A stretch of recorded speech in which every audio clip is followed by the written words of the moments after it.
Sobre uma indicação, eu quero fazer um pedido, uma solicitação que vem do clamor do pessoal do bairro Souza, que é a limpeza do Rio do Peixe. O Rio do Peixe que sempre fica sujo com as suas margens, com lixo e tudo mais, e já está vindo a época das águas, e o que sempre acontece, que a gente sempre vê, é que as águas transbordam e acabam chegando em algumas residências, e eu acredito que isso não é coisa que ninguém de nós aqui quer, e também acredito que a administração também não queira esse caos acontecendo dentro da nossa cidade, por isso faço a solicitação que limpe-se o Rio do Peixe. Outra coisa, senhor presidente, quando a gente vai visitar as ruas dessa cidade, a gente vê um total desrespeito e disfunção daquilo que de fato é o serviço prestado pela Copasa. Que a gente vê que é tipo tatu furando buraco, né? O nosso colega Cassimiro fez um grupo para que as pessoas possam ali enviar as fotos assim que elas verem o buraco acontecer, por conta que se não cumprisse em 8 dias, para que a gente possa mobilizar uma ação contra o município e que assim tome as devidas providências contra a empresa que presta serviço aqui dentro da nossa cidade, porque a gente precisa de trabalho e trabalho com qualidade, porque o custo disso é muito alto. Né? O que a gente tem visto também, senhor presidente, aconteceu na residência onde eu moro, da Copasa querer trocar o relógio sem nenhum dano, sem nenhum problema, e além disso, dizendo que só pode comprar deles a partir de agora. Né? E querendo ali uma quantia de R$800, praticamente. Deixa lá simplesmente uma cartinha, e a cartinha está lá e do jeito que ela está, ela vai ficar. Porque não faz sentido algum. Se a gente não tem melhorias no serviço, se não existe problemas acontecendo, de trocar o relógio, sem de fato acontecer algo para que isso aconteça.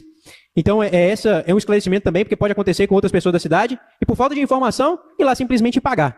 E com certeza, R$800 faz falta na vida de quase 100% da população vonopolense. Então, não é simplesmente falar que precisa, não. Por que precisa e por que só pode também comprar deles. Outra coisa, senhor presidente, que a gente tem visto é a necessidade de concurso público no nosso município. Já chega, já deu. Respeitar a Constituição é um fato. Respeitar a lei orgânica também é um fato. Nós aqui no primeiro dia, dentro dessa casa, a gente fez o juramento. Respeitar a Constituição Federal, respeitar a Constituição Estadual, respeitar a lei orgânica e obedecê-la. Vamos, de fato, cumprir aquilo que a legislação nos pede. A realização de concurso público para dar a garantia da continuidade do serviço público de qualidade, dar a proteção para todos os servidores que ali prestam serviços, para que no momento de político não aconteça a politicagem de desvirtuação da sua função, de trocar, de mandar embora, porque são contratados.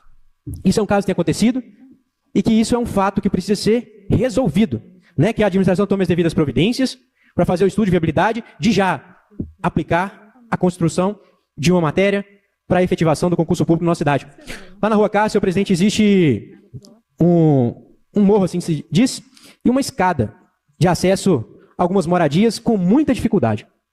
Muita dificuldade mesmo. E parece que tem um processo que está em meio disso, mas são casos, relatos, senhor presidente, que a gente viveu e a gente escutou daqueles que ali moram, é que durante a pandemia, em época de chuva, o senhor que ele mora, ele teve que descer com sua mãe nos braços. Um local totalmente íngreme, sem acesso algum, não tem nivelamento nem de terra para fazer a escada de terra, né, que a administração vê a possibilidade de construção de um escadão ali naquela localidade, para que as famílias que moram ali tenham acesso, né, que possam ir e vir, né, a liberdade, o direito. Daqui a pouco também vem as chuvas, e como é que essas famílias vão sair de casa? Como é que elas vão trabalhar? Como é que elas vão comprar, pagar suas contas? São coisas como essas que a gente tem que estar aqui e trazer a realidade, porque talvez possa passar desapercebidos. Mas isso não pode acontecer dentro do nosso município. E resguardar o interesse público diante de toda e qualquer situação. O nosso dever aqui como legisladores é defender o município. É defender o interesse do povo. É defender o interesse do coletivo.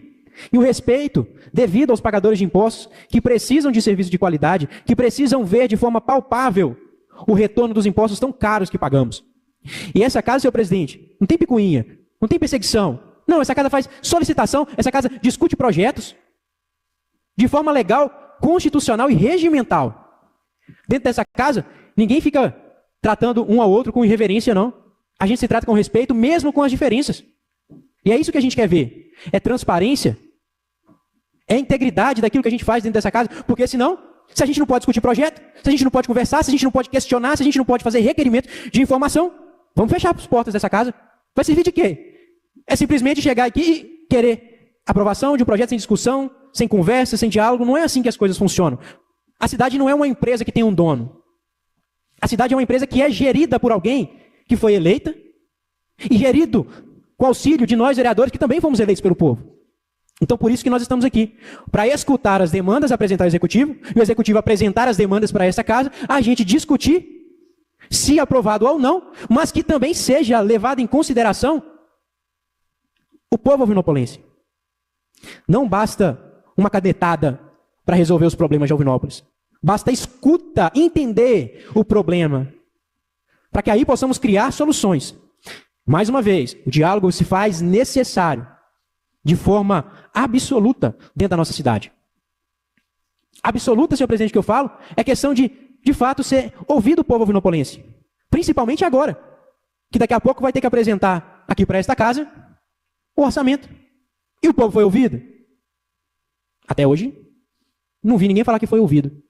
Então são coisas como essas que é construído com o povo, pelo povo e para o povo. E essa casa está aqui para seguir e fazer valer a lei federal, estadual e municipal. Então a gente está aqui para pedir respeito à legislação federal, à legislação estadual e à lei orgânica desse município e às leis aprovadas dentro dessa casa.